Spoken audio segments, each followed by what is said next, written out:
des choses sur le plan macro, sur le plan finance publique, on va se faire focus sur ça, sincèrement. loolu moo tax ñu war a dépasser élection législative yi rapidement parce qu'il y a tellement de choses tellement d'urgence yoo xam ne moom mooy xaar le nouveau pouvoir. Alors justement en parlant de ça 6 mois ngeen defagul ci pouvoir bi Baba Ba 6 mois yoo xam ne quand même man de bokk na ci li ma étonné man je pensais que le Pastef suñu jëlee le pouvoir on nous parlera de tout sauf de scandale. wax nañ fi ONAS coow ko fi ay fan bàyyi ko ñu jékki-jékki tudd fi ay oto yoo xam dañ ne RTS DG RTS lañ ko may mu may ko waa RTS ñu coow ko ay fan bàyyi tey jii ñu ne ASER agence sénégalaise d'électrification rurale coow di cour li tax ñu war ko waxtaane mooy yamatul ci coowu voie publique bi réseaux sociaux yeeg médias yi mais tey la presse espagnole gis naa tey ñu ne Pape Sané c'est ça non ñu ne bind nañ ci il y a eu des plaintes contre plaintes, le doyen des juges a saisi de cette affaire-là. Est-ce que ce n'est pas la preuve, Amadou Ba, que ni finalement Pastef n'est pas différent des autres politiques yi nga xam ne ñoom ñoo yor réew mi depuis 1960 scandale lañ doon dégg foofa moom la ñuy dégg fii tey rek. waaw Pape xam nga kii. Moustapha xam nga waa boor bi il rêve de scandale. maa ngi dégg ñu naan Azergate. ONAS Gate et cetera xam nga li naan ñoom dañu tàmmaloon ay scandale tellement ba dafa ne ba banal moom la tubaab naan l'accoutumance au scandale a fini par anesthésier notre capacité d'indignation parce qu'on le voit tous les jours. instant bi xam nga Moustapha le jubal jubanti est une réalité. dans la mesure où le jub n'est pas un problème parce que le président a choisi les bonnes personnes nommé leen à leur place. jubal ñun ñëpp ku nekk fi ñu la teg xam lu tax ñu teg la xam nga fan la méttee la jubanti li ñu fekk fii maintenant il faut ñu dugg au fond du dossier ASER. parce que beaucoup en parlent te xamuñu c'est absolument rien du tout. xam nga souvent suñuy nettali histoire danaan après Jésus après JC avant JC man histoire bi pour nga comprendre dama naan après JM avant JM JM pour dire le DG Jean-Michel. il faut ñu comprendre ASER Gueye bi lan may xew avant JM. lan may xaw après parce que dafa commencé avant Jean-Michel Sène. D'accord. dafa commencé avant Jean-Michel Sène ñu am lu mu fekk moo tax ma ne avant JM après JM maintenant avant JM lan la c'est un marché qui a été approuvé et immatriculé le 23 février 2024. à quelques jours de la fin du règne de Macky Sall. 23 c'est un marché qui a été approuvé immatriculé le 23 février 2024 maintenant marché bi léegi kan mooy autorité contractante bi mooy ASER. kan mooy le titulaire du marché EA Power bu Espagne marché boo signé contrat de marché. il y a l'autorité contractante am maintenant qui est le titulaire du marché maintenant nag ñu ne léegi ban façon marché la. xam nga souvent boo demee le code de passation de marché am na appel d'offre ensuite am na entente directe. mais am na des dispositions yoo xam ne c'est un peu spécifique mooy DRP. demande de renseignement demande de renseignement prix am na maintenant offre spontanée négociée. offre spontanée négociée. Les deux dispositions qui sont spécifiques dafa am offre spontanée négociée mais maintenant le contrat entre ASER ak AE Power c'est offre spontanée négociée maintenant offre spontanée négociée est encadrée par l'article 83 du code de passation de marché da ko encadré bu baax dafay comprendre yeneen nég loolu si boole dafa ne pour nga appliquer il faut que le marché soit au moins égal à 50 milliards première condition marché bi c'est un marché de 91 milliards. D'accord. mu ne la deuxième condition entreprise bi ko gagné moom mooy dem uti xaalis day nekk sous forme de prêt boo xam ne maintenant day respecté ci Sénégal nu muy lebee bor. ñaareelu condition bi ñetteelu condition mu ne bu dee du entreprise de droit sénégalais bu léegi mu ngi si article 83 du code de passation de marché mu ne bu dee du société de droit sénégalais. EA Power bu Espagne société dañ ko ne. yow da ngay garantir fournir le montant global sans aucune garantie souveraine loolu aussi dinaa suñu parce que ARCOP bind nañ te ils ont un peu voilà waxal na. benn bi ñu ne maintenant tu es obligé marché bi au moins 20% nga jox ko à une entreprise sénégalaise foofu la EA Power Sénégal duggee si marché bi. Précision, il y a EA Power Espagne et il y a EA Power Sénégal. L'autorité contractante moom mooy ASER le tuteur du marché mooy EA Power. AE Power ba Espagne. Puisque maintenant c'est offre spontanée négociée. Article 83 du code de passation moo ko ne il faut nga jël entreprise sénégalaise foofu la EA Power Sénégal duggee sa marché bi. naa la su duggee. léegi su lay signé benn contrat moo tax contrat mu signé benn contrat de prestation de service. entre EA Power Espagne ak EA Power Sénégal. qui n'a rien à voir avec contrat de passation bi ñu signé contrat de prestation. ñu ne ko yow. Azer nekk tout ce qui est poteau métallique da nga koy remplacer avec des poteaux béton armé fabriqués ici au Sénégal. les contrats de prestation boobu la. EA Power Espagne si nekk ak EA Power bu Sénégal. donc ne ko pour mu leer ñuy déglu. AE Power Sénégal ne du ñu poto yooyu ñuy defaree weñ.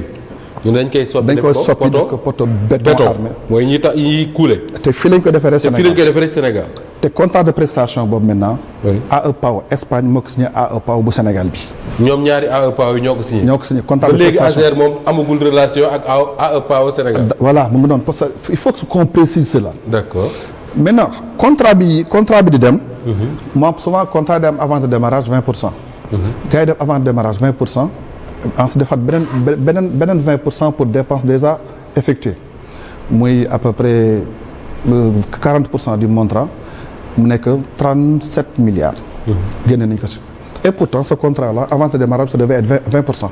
oui gars yi def avant de démarrage 20% doon si benn dépense budgétaire de 20%. loolu lépp mi ngi xew ci. avant Jean-Michel Sène di ñëw moo tax ma naan nañ jàpp rek lépp c'est avant Jean-Michel Sène. maintenant puisque amoon na un contrat de prestation de service entre les deux contrat boobu dafa ne ba amul confiance entre les deux entre AE Power bu Espagne ak AE Power bu Sénégal. parce que tout simplement soo demee lettre bi soo demee surtout Amadou Ba. Amadou Ba mu ngi partage ñaari lettre parce que EA Power bu Sénégal dafa envoyé. benn facture boo xam ne. EA Power Espagne nekk da nga war a fay DGID 900 millions. 900 millions benn réseau 900 millions. oui envoyé beneen non dafa am benn quittance. nekk fay na 900 millions. envoyé beneen facture bu 500 millions ne c'est pour payer l'expert de DCMP. maintenant AE Power bu Espagne def enquête bi dem bind benn lettre. ñi ko soxla nañ duggal léegi surtout Amadou Ba partagé na ko. Amadou Ba passé waaw. bind benn lettre DGID naan ko est-ce que réellement DGID na quittance boobu amul. ñu bind lettre DCMP. Babou quittance boobu c'était pourquoi. C'était pourquoi quittance boobu ak. l'enregistrement du contrat. l'enregistrement du contrat. te quittance boobu. ok non donc quittance pour enregistrer le contrat. mu envoyé quittance AE Power bu Espagne. AE Power avant mu fay mu enquête. la lettre mën nga dugg site Amadou Ba nga sari même chose même lettre bi même chose aussi envoyé benn facture DCMP pour paiement d'un expert parce que bu dee appel façon contrat yi souvent daan benn expert da la accompagner. waa DCMP ne facture bi du dëgg loolu moo am rupture de contrat entre AE Power Espagne AE Power bu Sénégal. donc à partir de cette quittance là ci la problème confiance am entre les deux AE Power. maintenant le contrat de passation bi ñu lié gaa bi rek da koy rompre maintenant AE Power bu Sénégal dem réclamer au niveau de l'ARCOP ne moom. ARCOP mooy ki ñu dénk pour muy dénk xool marché yi ndax ni ñu ko joxee baax na. pour mu dénk ARCOP. waaw xam nga loolu mu ngi xaw avant Jean Michel di ñëw loolu si yoonu Jean Michel ñu koy taxal problème bi. gis nga ñaari contrat la contrat de passation contrat ba appel spontané négocié. ak contrat de prestation entre ñoom ñaar ñi mu ne wóorootuma dama lay bañ. léegi bii Jean Michel ñëwee. dans le cadre di jubanti Jean Michel kan la signé le contrat Jean Michel daf fekk contrat bi c'est kan ak kan. AE Power Espagne ak voilà Azer. contrat bi c'était Azer AE Power bii Jean Michel di négocier ak AE Power Espagne. oui bon c'est désolé yenn Sénégalais yi naan non dafa bàyyi Sénégalais yi dem jox ko tubaab. Avant il n'y avait aucun contrat avec les Sénégalais et l'Azer. Il n'y avait aucun contrat. C'est AE Power Espagne moo signé benn contrat de prestation de service parce que. te rupture de confiance bi entre ñoom sax c'était avant JC. avant JM. d'accord moo tax il faut avant Jean Michel. léegi Jean Michel bi mu ñëwee en tant que DG. mais buy toog table ka toog table. mais c'est l'autorité contractante day compte le tutelle du marché. fekk ñaar ñi ngi xuloo mu nekk yow man li ma constaté mooy seen béton armé yéen ma facturé. c'est extrêmement cher. ma jël si benn exemple boo xam ne boo waroon jar dans le marché en moyenne le prix 266 000. ñu jaay ko 1 600 000. benn poto lampe benn poto béton. 1 million. bu boo waroon jar 233 000 ñu jaay ko 1 600 000. ñu jaay ko Azer 1 600 000. Jean Michel du ko signé. ah waaw il faut renégocier. bien sûr. bi ñu xoolee dafa nekk surfacturation de 15 milliards. te bu ñu ko renégocier au lieu ñu électrifier 928 villages day dem ba 1600 villages. 15 milliards de surfacturation. 15 milliards de surfacturation. kon loolu moo yokk nombre de villages à électrifier. loolu moo yokk de 1500 à 1740. loolu parce que Jean Michel bu renégocier. nombre de villages de si bénéfice mais ba léegi bi Jean Michel di négocier ñaari APAOY kii dem na réclamer ARCOP foofu nag le ARCOP aussi voilà amee un peu problème. parce que ARCOP dañ ko ARCOP mooy li Sayer Niang jiite. voilà mooy parce que Sayer Niang moom. autorité de régulation de la commande publique. voilà Sayer Niang wàcce loolu la tudd léegi autorité de régulation de la commande publique de la commande publique. bi Sayer Niang ñu ko wàccee déjà le 2 octobre. mais n'empêche que le 7 octobre am na benn document booy gis mi ngi circuler. mu wax ne est-ce que AE Power bu Espagne est éligible à la garantie souveraine ou pas. non nañ dem lire article 83 dafa ne. si tu n'es pas une entreprise qui est dans la zone communautaire. tu dois tout verser sans garantie souveraine de l'État. tout à fait. lu foofu la ARCOP njëkk a fauté. deuxièmement bi si gën a garaaw nag mooy lan Sayer Niang laay tudd si boppam ARCOP dafa ne le 30 septembre la banque Santander parce que aussi ma rappelé aussi voilà me revenir un peu. puisque c'est le fournisseur qui moo war a indi xaalis bi dafa am benn contrat de crédit commercial bu ñu signé entre le ministre des finances et du budget et la banque Santander léegi Sayer Niang ne le 30 septembre la banque Santander da ko ne agence espagnole de crédit à l'exportation nee na ko dafay suspendre dootul joxeeti xaalis. Sayer Niang mu ngi ko bind sa document bi. lii lañ ko le 7 mi Pape li si doy waar mooy lan démb. Jean Michel dafa bind benn lettre envoyé ko. agence espagnole de crédit à l'exportation nee na ko est-ce que yow yaa ne que da ngay arrêté. Jean Michel moo leen bind. Jean Michel moo bind la lettre man gis na lettre yor naa parce que aussi noonu day am preuve. Jean Michel moo leen bind démb.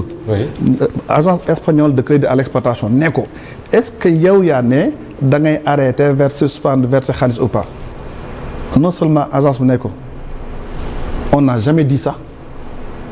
en plus la lettre boobu ñuy wax que la banque Santander moo ko envoyé. lettre gisuma ko. kon ARCOP li mu wax lu dëgg. c'est pas vrai. démb là y a problème. démb non xoolal su fekkee l'agence pas Moussa man si télé laay waxee. Jean Michel démb le 10 dafa bind benn lettre envoyé ko agence espagnole de crédit à l'exportation parce que ARCOP moo ne la banque Santander a envoyé une lettre ne ko et cetera mais démb Jean Michel dafa bind ñu tontu ko. ne ko ñun mosuñu wax ne dañuy arrêter verser ensuite ne ko la lettre dont on parle ñun gisuñu ko finalement maintenant c'est quoi le problème jeexagul de mais le Sayer Niang bi ñu wax les 2 lettres que Amadou Ba a publiées au lieu muy nekk sur les détails yow tegal la ñaari lettres ne la kii dafa présenter une fausse quittance à une faute avec une fausse facture yow nga bëgg a nekk ci ay détails c'est ça les faits. c'est ça les faits gravité xam nga aussi. mais est-ce que c'est prouvé que c'est une fausse quittance qu'est-ce qui le prouve. mais attends. la DGID a répondu Pape Sane. DGID moo tontu ne. moo tontu espagnol yi ne leen quittance boobu amul. amul d'accord Pape Sane s'il te plaît surtout Amadou Ba nga génneel ko nee na quittance boobu amul. Pape Sane moom mi ngi topp mbir moom. waa DCMP nekk facture boobu amul. mais Sayer Niang au lieu mu concentré sur l'essentiel mais instant bi dafa dugg prérogative xam naa peut-être pas Moussa du ma weddi en matière de passation de marché ARCOP mu ne si wax mais un contrat de prestation de service li si yoon ARCOP. yaram nekku ci. yaram nekku si parce que souvent moo tax may rappelé ñu bëri dañuy wax ñu bëri xamuñu fa la fa nekk. mais pourquoi kon pourquoi tout ce tollé là dans la presse. ñoom ni ñu koy nettalee la. moom mi Pape xoola ni ñu koy nettalee moo tax ma ne maintenant. au-delà de ce tintamarre là nañu bàyyi di politiser des affaires aussi sérieuses Jean-Michel ba tey jii nii il n'a fait que défendre l'intérêt du Sénégal. ñenn ñu ngi naan mais docteur. parce que en fait sànq am na benn article bu mu cité. mu ni bu nekkee entente directe la dafa am ay règles yu ñu ko assujettir. bokk na ci société sénégalaise ñu jox ko ci 20%. moom moo si indi bu mu tudd AE. AE Power Sénégal. bu nekkee contentieux ak société bi nga contractuel. est-ce que mun ñu woon xaar seen contentieux boobu ñu vider ko.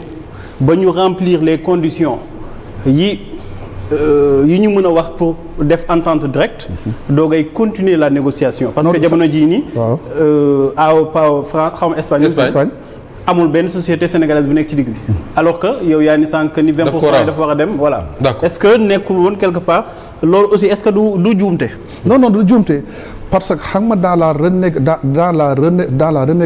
renégociation entre Azer EA Power Espagne. entre Azer EA Power bu Sénégal. parce que kii waroon defar béton Adama moom moo surfacturé instant celui qui a surfacturé c'est pas EA Power Espagne de c'est EA Power Sénégal. c'est vrai contentieux bi vidé guñ ko. mais Jean-Michel il est toujours dans la négociation du contrat hyper cher. mais donc xam nga EA Power Espagne et fi mu nekk nii exécuté tul. pour l'instant exécuté dara. d'accord mais des na. Abass Fall lu ko si dugal. dinañ ñëw ci Abass Fall léegi. dinañ ñëw ci Abass Fall léegi.